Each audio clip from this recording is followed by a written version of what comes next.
And as you know, I came from a Wall Street background, so I wasn't self-taught. I did hundreds and hundreds of, billion-dollar deals where I really learnt my trade. And that's a skill set that's very, very rare. There's people out there right now saying, yeah, go buy laundromats, or go buy a hair salon, or go buy a coffee shop.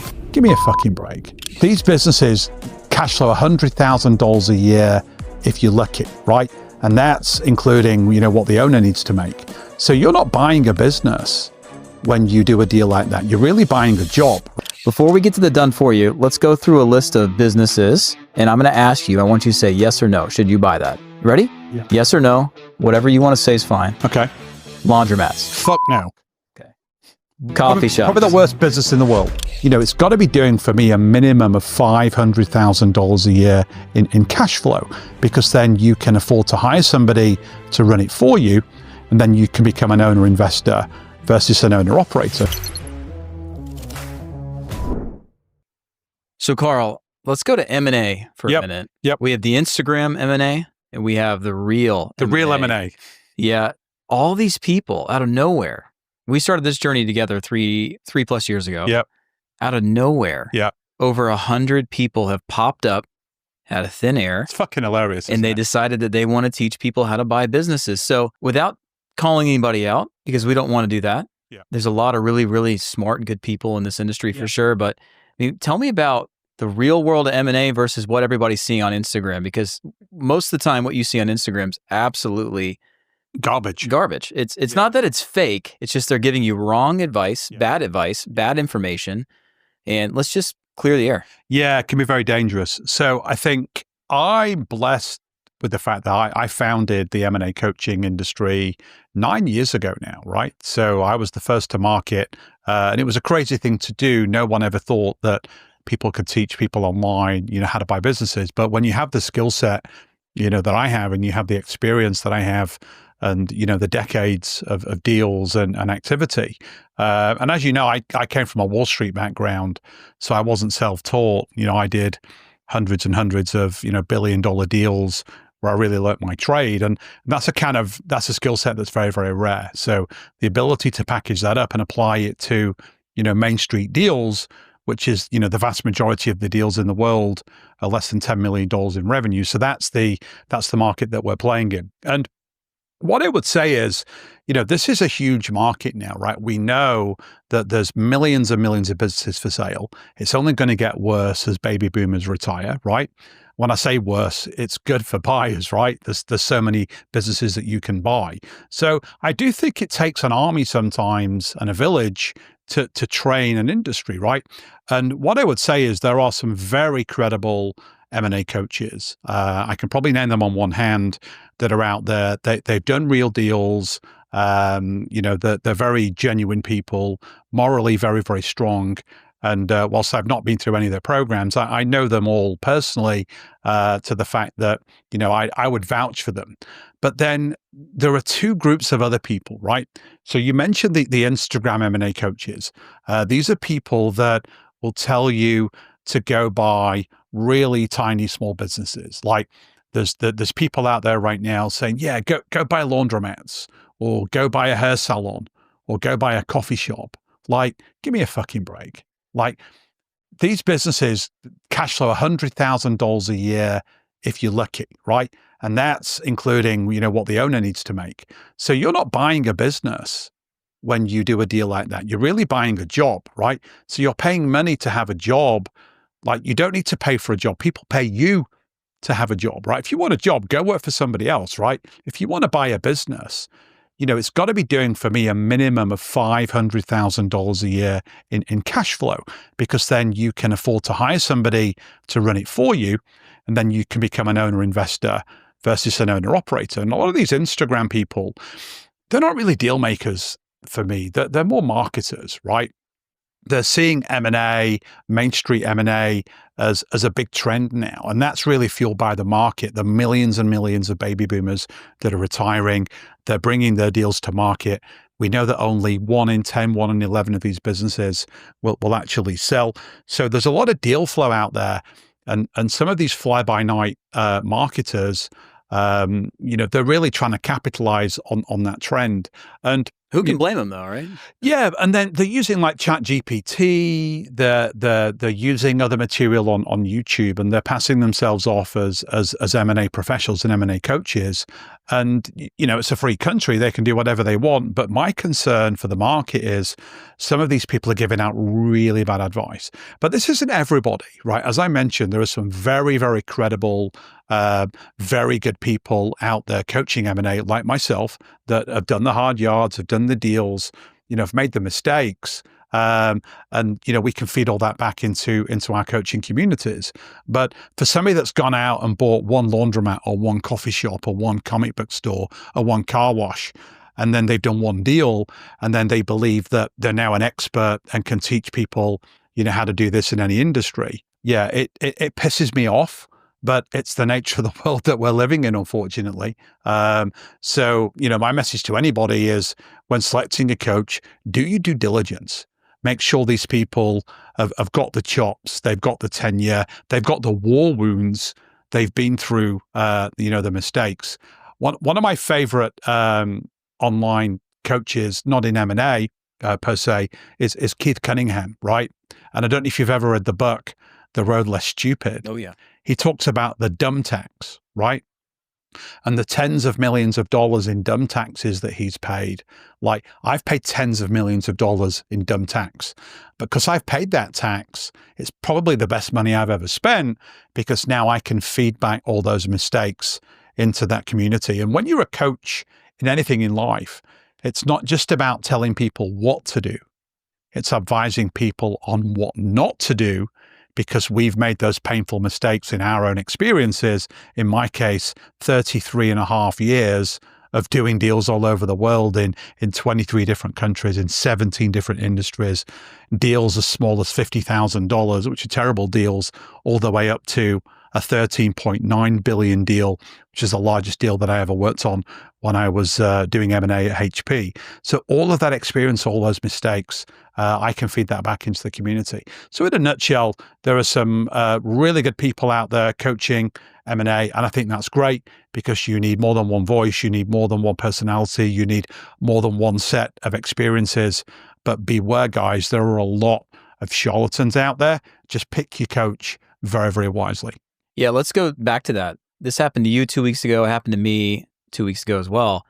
We're scrolling through Facebook, and literally within 2 minutes of scrolling, we saw 11 different advertisements for people looking to teach you how to buy businesses. So let's break those down a little bit. Number one, we got the done for yous, which we'll talk about in a second. Well, hey, if you make 300 grand a year, we'll buy a business for you, right? Yeah. Then you have the people who will take you through the entire process, do it with you.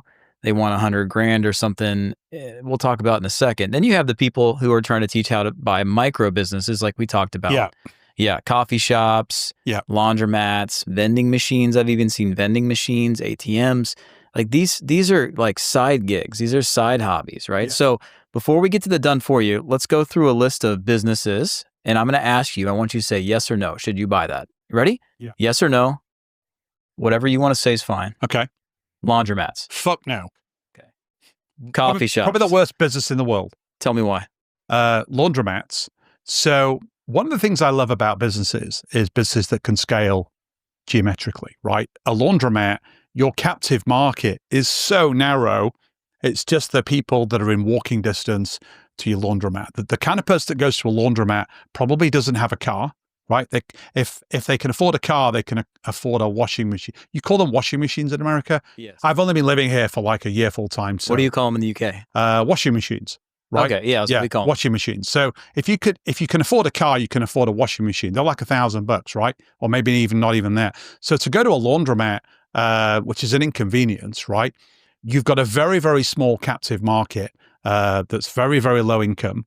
And the capex, the theft, the maintenance costs, the cash handling, and you're basically in a very, very constrained area where it's very, very hard to kind of scale that business. So I'd be surprised if you can get a laundromat to cash flow more than $50,000, $60,000 a year, and you're going to have to pay somebody to run that business and manage it for you. So you might profit $20,000 a year if that's what you want to do. So you've got to buy at least 5 of them, to make a 6-figure income, right? And I don't like those businesses. Anything like that, small micro businesses doing less than $500,000 a year in profit, I don't like those deals, right? And there are a lot of coaches out there that teach that stuff, and that's fine for side hustles. But don't join my community if you want to buy a laundromat. That's not what we do. We're talking about deals that have a minimum $500,000 a year in cash flow. They're easy to buy. They're easy to fund.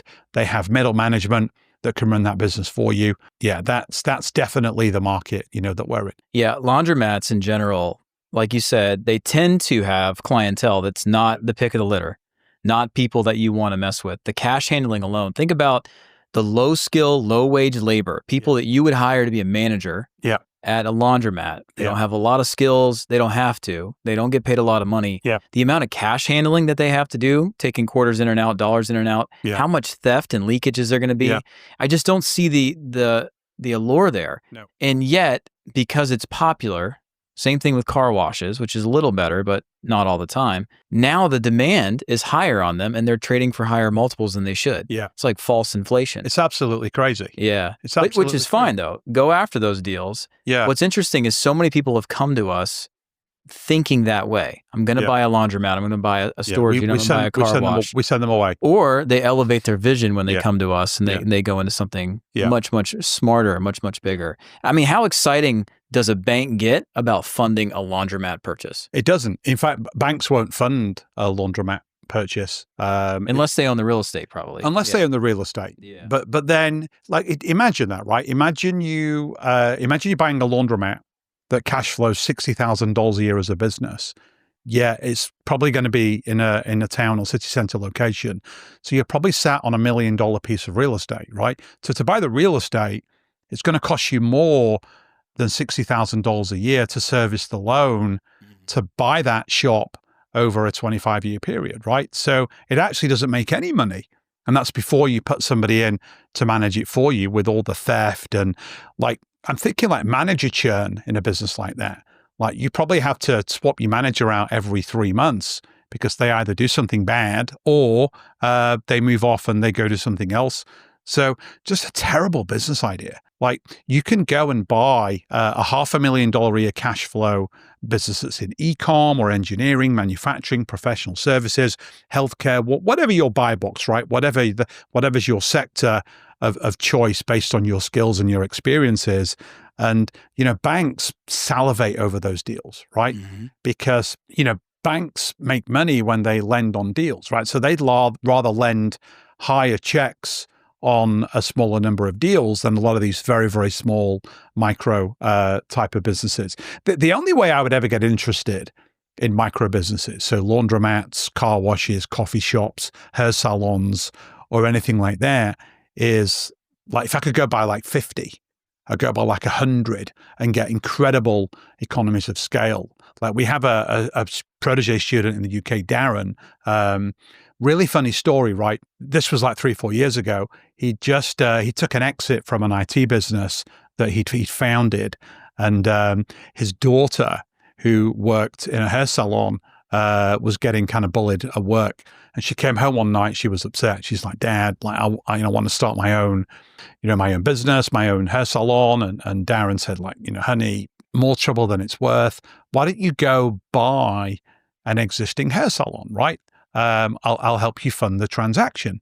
So they started looking, and he joined the protege community. And one of the strategies we teach is, rather than go to a business broker to get access to their deal flow, is we teach the art of off-market deal origination, right? So he deployed one of those strategies, the direct approach, and got between 60 and 70 sellers that were willing to have a conversation.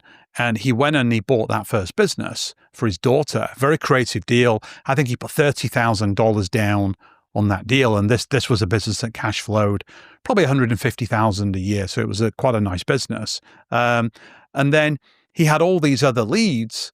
So he just started talking to them. And eventually he acquired 30 of those businesses, created a huge roll-up. And one of the things that he told me that was really interesting is and I know this, my wife's very guilty of this. When she goes and has like we live in Austin now, as you know, she'll go to the hair salon and spend $200 on getting her hair done. And then she'll spend $200 on the products, right? The margin in the consumable products is incredible, right? So she'll buy a bottle of like Vidal Sassoon shampoo, like be $100. The hair salon, if you're a single hair salon, you're probably paying $50 from the wholesaler to get that and making 100% markup. If you own 30 of those salons and you're buying supplies for 30, you're not paying $50 per unit. You're paying more like 20, 25. So all that extra margin drops the bottom line when you buy a lot of these businesses and you do a roll up. And he found that. So for me, I would only ever get interested in micro businesses if I could buy an awful lot of them, because you can create a lot of shareholder value by doing that.